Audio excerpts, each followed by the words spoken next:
स्वागत है। मेरे सामने Xiaomi Poco X7 है और आज मैं इसका अनबॉक्सिंग करूंगा। साथ ही डिवाइस पर एक त्वरित नज़र डालूंगा और इसकी स्पेसिफिकेशंस भी बताऊंगा। तो सीधे मुद्दे पर आते हैं। चलिए अब इसे पूरी तरह से खोलते हैं और देखते हैं कि इसमें क्या है। लीजिए, हो गया।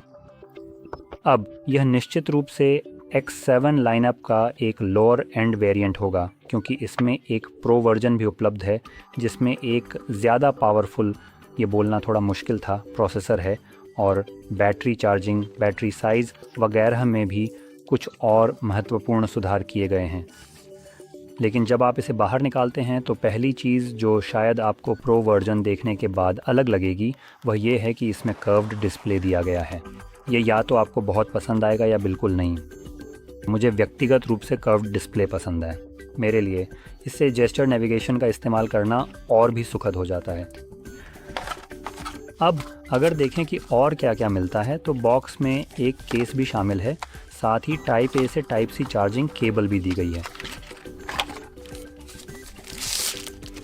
और जो सिलिकॉन केस दिया गया है उसे मैं ज़रा साइड में कर दूं, वह एक सुंदर ग्रे रंग का है। मुझे वास्तव में ग्रे केस भी बहुत पसंद हैं, क्योंकि अगर आपने कभी सफ़ेद या पारदर्शी सिलिकॉन केस इस्तेमाल किए हों तो कुछ समय बाद वे अक्सर गंदे और पीले पड़ जाते हैं। ये समस्या ग्रे केस के साथ आमतौर पर नहीं होती। खैर, आप देख सकते हैं कि यह मॉडल वह है जिसमें इको लेदर दिया गया है, लेकिन एक और वेरिएंट भी है जिसमें प्लास्टिक बैक मिलता है। ये सुनी, कम से कम मुझे तो लगता है कि ये इको लेदर ही है। मेरा मतलब है, देखने में तो बिल्कुल वैसा ही लगता है। अब रंगों की बात करें तो ये थोड़ा ज़्यादा ही चटक है, जिसमें चमकीला पीला रंग और लेंस के चारों ओर गोल्डन एक्सेंट्स दिए गए हैं। खैर, लेकिन चलिए सबसे पहले डिस्प्ले से शुरू करते हैं। तो यहाँ जो डिस्प्ले है वह 6.67 इंच का है, जिसकी रेजोल्यूशन 1220 बाय 2712 पिक्सल्स है। तो यह एक काफ़ी अच्छा डिस्प्ले है जिसमें 400 से ज़्यादा पिक्सल्स प्रति इंच हैं, और अगर सटीक कहें तो 446 पिक्सल्स प्रति इंच, और यह कॉर्निंग गोरिल्ला ग्लास विक्टस 2 से कवर किया गया है। यह एक एमोलेड डिस्प्ले है 120 हर्ट्ज रिफ्रेश रेट के साथ, HDR10+ सर्टिफिकेशन और डॉल्बी विजन सर्टिफिकेशन है, और इसकी पीक ब्राइटनेस 3000 निट्स है। यहाँ का डिस्प्ले वाकई शानदार है। ऐसा लगता है कि Xiaomi ने सर्टिफिकेशन और डिस्प्ले के मामले में कोई कसर नहीं छोड़ी है, और यही इस डिवाइस का सबसे बड़ा आकर्षण होने वाला है। अब अगर आप इसे पलटकर पीछे की तरफ देखें तो यहाँ ट्रिपल कैमरा सेटअप जैसा कुछ दिखता है, हालांकि मैं इसे असली कैमरा मानने की संभावना कम ही रखूँगा। यहाँ जो लेंस है वह सचमुच पिन और सुई जितना छोटा है, तो मुझे शक है कि यह वाकई कैमरा है भी या नहीं। लेकिन यह 2 मेगापिक्सल का मैक्रो है, जिसे जैसा कि मैंने कहा मैं गिनूंगा नहीं, क्योंकि यह इस समय सिर्फ एक स्टिकर कैमरा जैसा है। मुख्य सेंसर 50 मेगापिक्सल का है, जिसमें f1.5 अपर्चर और 26 मिलीमीटर वाइड लेंस है। हमारे पास 8 मेगापिक्सल का f2.2 अल्ट्रा वाइड है, 2 मेगापिक्सल का मैक्रो है जो 50 मेगापिक्सल वाइड सेंसर के 2 गुना झूम पर पीछे रह जाएगा। इन कैमरों से आप 4K में 30 फ्रेम प्रति सेकंड वीडियो रिकॉर्ड कर सकते हैं। 1080p में आप 60 फ्रेम प्रति सेकंड जा सकते हैं। 120 फ्रेम प्रति सेकंड की स्लो मोशन मिलती है। आगे अंडर डिस्प्ले या होल पंच कैमरा है, 20 मेगापिक्सल का वाइड सेंसर है और 1080p में 60 फ्रेम प्रति सेकंड पर रिकॉर्ड करता है। तो कुल मिलाकर कैमरा सेटअप काफ़ी अच्छा है। और अगर हम अब अंदर की बात करें, बिना असल में इस फ़ोन को जेरी रिग किए, तो हमारे पास एक बहुत ही शक्तिशाली 5110 मिली एम्पियर की बैटरी है, जिसे बहुत ही तेज़ 45 वॉट की स्पीड से चार्ज किया जा सकता है। ये एक प्रभावशाली विशेषता है।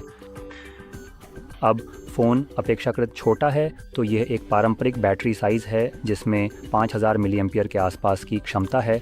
तो ऐसा लगता है कि वे यहाँ नई बैटरी टाइप का इस्तेमाल नहीं कर रहे हैं, लेकिन मैं गलत भी हो सकता हूँ, क्योंकि GSM एरिना, जहाँ से मैं सारी जानकारी ले रहा हूँ, ने इसे वास्तव में सूचीबद्ध नहीं किया है। आजकल ज़्यादातर आधुनिक स्मार्टफ़ोन सिलिकॉन आधारित बैटरियों पर स्विच कर चुके हैं, जिससे वे बहुत बड़ी क्षमता, लगभग 6 से 7000 मिली एम्पियर आसानी से प्राप्त कर सकते हैं, और साथ ही काफ़ी तेज़ी से चार्ज भी हो सकते हैं, जबकि उनका भौतिक आकार बिल्कुल वही रहता है जैसा कि पहले की छोटी लिथियम आयन बैटरियों का हुआ करता था। इसकी क्षमता थोड़ी सी 5000 से ऊपर होने के कारण मुझे ऐसा लगता है कि ये शायद कोई नई बैटरी टाइप नहीं है। साथ ही इसमें चार्जिंग स्पीड भी कम है, केवल 45 वॉट पे चार्ज होता है, तो ये अभी भी पुरानी बैटरी हो सकती है। लेकिन इस बारे में मुझसे पक्के तौर पर मत पूछिए। मैं पूरी ईमानदारी से कहूँ तो इसमें मैं पूरी तरह गलत भी हो सकता हूँ, लेकिन बैटरी के आकार और चार्जिंग स्पीड को देखकर मुझे ऐसा ही लगता है।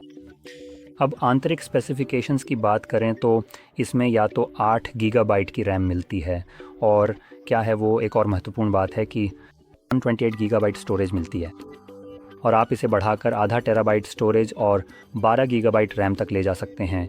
सभी विकल्प UFS 2.2 स्टोरेज टाइप के साथ आते हैं, यानी थोड़ा धीमा वाला, खासकर जब आप इसे इस डिवाइस के प्रो वर्जन से तुलना करते हैं।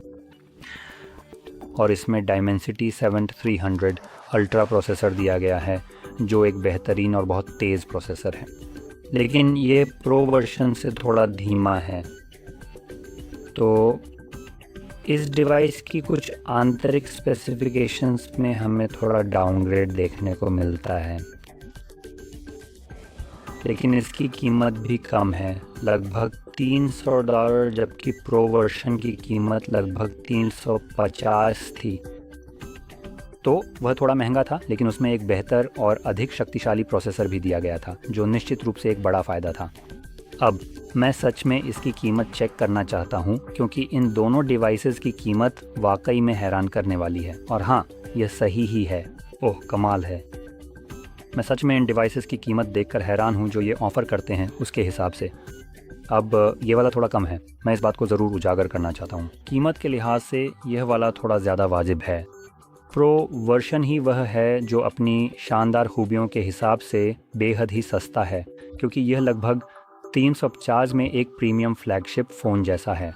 तो यह वाला लगभग 300 में कहीं ज़्यादा वाजिब और एक बेहतर विकल्प है। फिर भी जो यह ऑफ़र करता है उसके हिसाब से कीमत शानदार है। फास्ट प्रोसेसर, ठीक ठाक चार्जिंग स्पीड और बेहतरीन डिस्प्ले। तो मैं कहूँगा कि ये कीमत के हिसाब से बहुत कुछ ऑफ़र करता है। ये भी जो सुविधाएं देता है उसमें CMF फ़ोन 1 के काफ़ी करीब है। अब उस फ़ोन की डिस्प्ले शायद इस जितनी अच्छी ना हो, और हाथ में पकड़ने पर वह थोड़ा सस्ता भी लगेगा, क्योंकि वह मुख्य रूप से प्लास्टिक से बना है।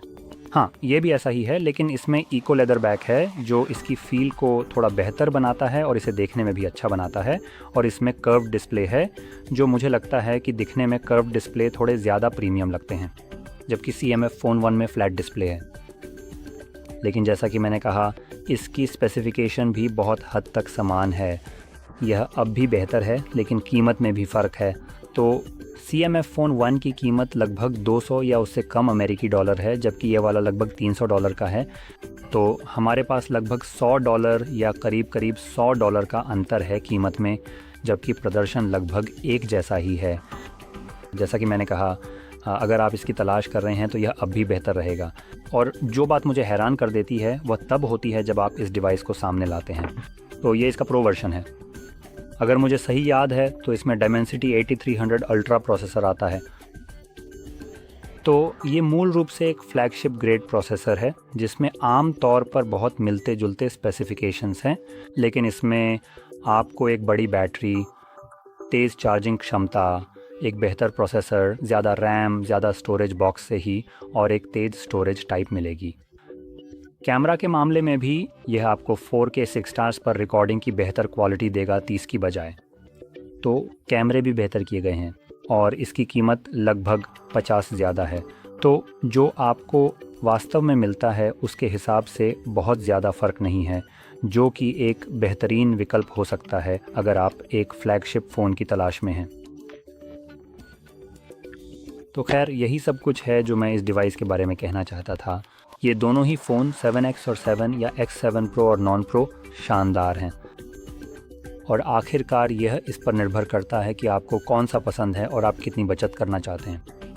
अगर आप सिफारिश चाहते हैं तो मैं शायद यही कहूँगा कि अगर वाकई में €50 का फ़र्क है तो €50 बचाना बेहतर हो सकता है, क्योंकि आपको लगभग हर मामले में डिवाइस में सामान्य सुधार मिलेगा।